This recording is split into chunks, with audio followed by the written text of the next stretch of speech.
Morning students. आज हम संक्रमण तत्वों की मैग्नेटिक प्रॉपर्टीज़ के बारे में डिस्कस करेंगे। पिछली टर्म पे अपन ने इलेक्ट्रॉनिक कन्फिग्रेशन और कलर, स्पेक्ट्रल प्रॉपर्टीज़, इन रेडियस, इन सब के बारे में डिस्कस किया था। आज जो इम्पोर्टेंट प्रॉपर्टी है वो है चुंबकीय गुण या मैग्नेटिक प्रॉपर्टीज़। अब ये चुंबकीय गुण या मैग्नेटिक प्रॉपर्टीज़ किस कारण उत्पन्न होती हैं और ये संक्रमण तत्व क्यों दिखाते हैं, उसके बारे में पहले अपन डिस्कस करते हैं। यहाँ पर मैग्नेटिक प्रॉपर्टीज़ का जो ओरिजिन है या ये उत्पन्न जो होती है वो मुख्यतः दो कारणों से होती है। पहला कारण जो है वो स्पिन मोशन है और दूसरा कारण जो है वो ऑर्बिटल मोशन या कक्षीय गति कहा जाता है। स्पिन मोशन या चक्रण गति, प्रत्येक इलेक्ट्रॉन, जैसे कि आप जानते हैं, प्रत्येक इलेक्ट्रॉन नाभिक के चारों ओर गति करते हैं। नाभिक के चारों ओर गति करने के साथ साथ अपने अक्ष पर भी चक्रण करते हैं। बिल्कुल वैसे ही जैसे पृथ्वी सूर्य के चारों ओर भी चक्कर लगाती है और साथ साथ अपनी दूरी पर भी घूमती रहती है। इलेक्ट्रॉनों के इस प्रकार के चक्रण के फलस्वरूप भी कुछ चुंबकीय आघूर्ण उत्पन्न होता है और उस चुंबकीय आघूर्ण को स्पिन मैग्नेटिक मोमेंट कहा जाता है या इसे अपन चक्रण चुंबकीय आघूर्ण कहते हैं। अर्थात ये चक्रण के कारण या स्पिन के कारण भी इलेक्ट्रॉन एक चुंबक की तरह कार्य करता है। इसी तरह दूसरा कारण जो है ऑर्बिटल मोशन। ऑर्बिटल मोशन का मतलब है कक्षीय गति। प्रत्येक इलेक्ट्रॉन नाभिक के चारों ओर उपस्थित कक्षकों में गति करते रहते हैं। इसलिए इनकी तुलना एक वृत्ताकार तार में बहती हुई विद्युत धारा से की जा सकती है, जिसके परिणाम स्वरूप उस क्षेत्र में एक चुंबकीय आघूर्ण उत्पन्न हो जाता है। इस प्रकार से उत्पन्न चुंबकीय आघूर्ण को या मैग्नेटिक मोमेंट को अपन कक्षीय चुंबकीय आघूर्ण या ऑर्बिटल मैग्नेटिक मोमेंटम कहा जाता है। इन दोनों कारणों से ही अपन ये कह सकते हैं कि जो इलेक्ट्रॉन है या जो ये पदार्थ है, ट्रांजिशन एलिमेंट है, ये परमाणु एक छोटे चुंबक की तरह व्यवहार करता है। अब ये चुंबक का क्या व्यवहार है ये अपन तब देखेंगे जब इन पदार्थों को अपन किसी भी चुंबक के बीच में या मैग्नेट के बीच में रखते हैं। उससे पहले ये पॉइंट अपने को डिस्कस करना है कि संक्रमण तत्वों में जो भी ऑर्बिटल मैग्नेटिक मोमेंट होती है वो मेटल की ऑर्बिटल मैग्नेटिक मोमेंट लिगेंड की magnetic moment orbital magnetic moment द्वारा समाप्त कर दी जाती है या कैंसिल हो जाती है और इसलिए इस ऑर्बिटल मैग्नेटिक मोमेंट को अपन नगण्य मानते हैं।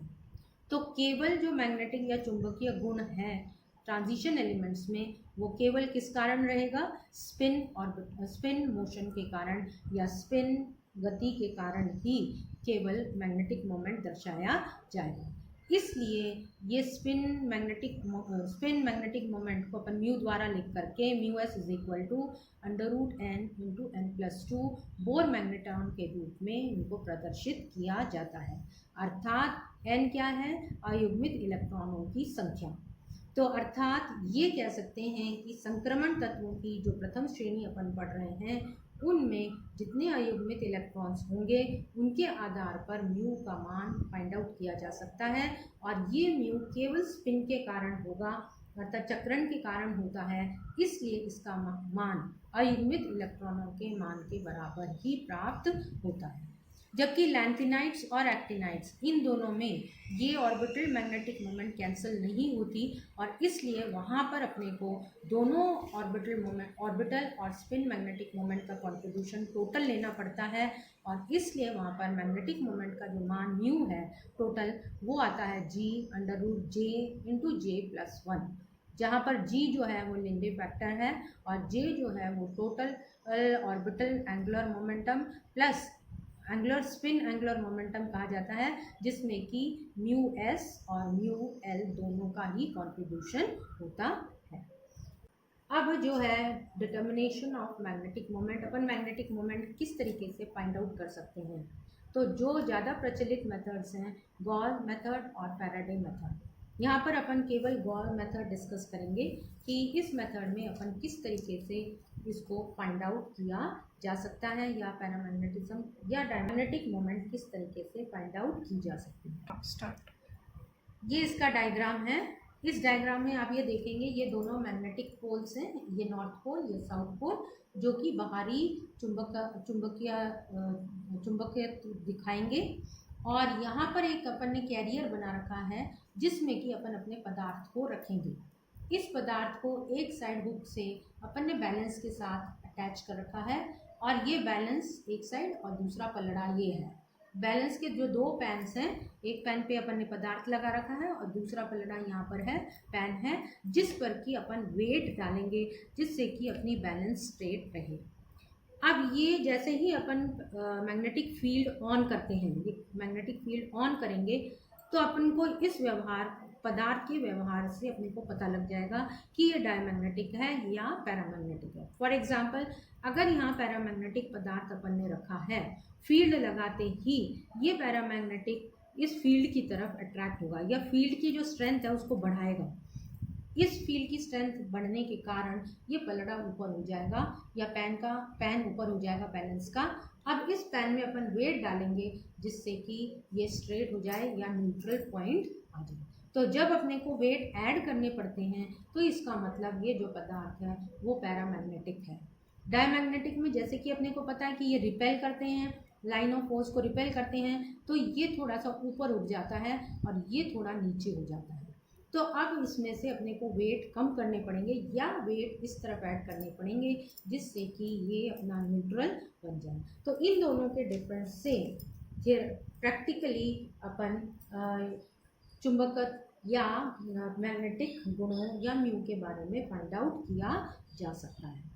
थियोरेटिकली जो अपन फाइंड आउट करते हैं, थियोरेटिकली जब हमें ये फाइंड आउट करना पड़ता है तो जैसे कि अभी अपन ने पहले ही डिस्कस कर लिया कि यहाँ पर केवल ऑर्बिटल कंट्रीब्यूशन 0 होता है और स्पिन कंट्रीब्यूशन मैक्सिमम होता है। तो उस केस में म्यू जो है वो n × n+2 के बराबर प्राप्त होता है। यहाँ पर इसका अर्थ क्या है, n अयुग्मित इलेक्ट्रॉनों की संख्या, और म्यू एस क्या है, स्पिन आघूर्ण या magnetic moment due to spin. अब इसमें एग्जाम्पल अपन लेते हैं स्कैंडियम +3। यहाँ पर कोई भी अयुग्मित इलेक्ट्रॉन उपस्थित नहीं होता, इसलिए इनमें जो अपन फाइंड आउट करेंगे उसमें भी 0 आएगा। प्रायोगिक मान जो कि गॉस मेथड से फाइंड आउट किया था वो भी 0 आता है। ये कैलकुलेटेड वैल्यू है और ये जो गॉस मेथड से अपन ने फाइंड आउट की थी वो है। अब टाइटेनियम +3 यहाँ पर 1 अनपेयर्ड इलेक्ट्रॉन उपस्थित होता है।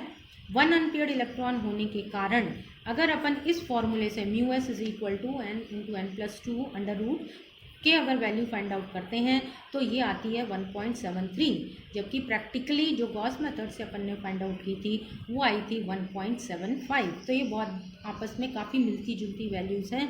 इसी प्रकार अगर 2 अनपेयर्ड इलेक्ट्रॉन हैं तो कैलकुलेटेड वैल्यू जो है वो 2.84 और जो प्रायोगिक विधि से मान आया है वो है 2.76।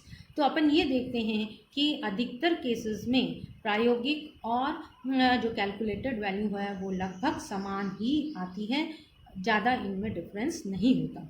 इसलिए प्रथम संक्रमण श्रेणी के लिए जैसे जैसे अयुग्मित इलेक्ट्रॉनों की संख्या बढ़ती जाएगी वैसे वैसे म्यू का मान भी लगभग बढ़ता जाता है। कहाँ तक, D5 तक। फिर युग्मन शुरू हो जाएगा, उसके बाद फिर म्यू का मान कम होता जाता है। तो अपन इसको कैलकुलेटेड वैल्यू से भी फाइंड आउट कर सकते हैं और प्रायोगिक विधि द्वारा भी फाइंड आउट किया जा सकता है।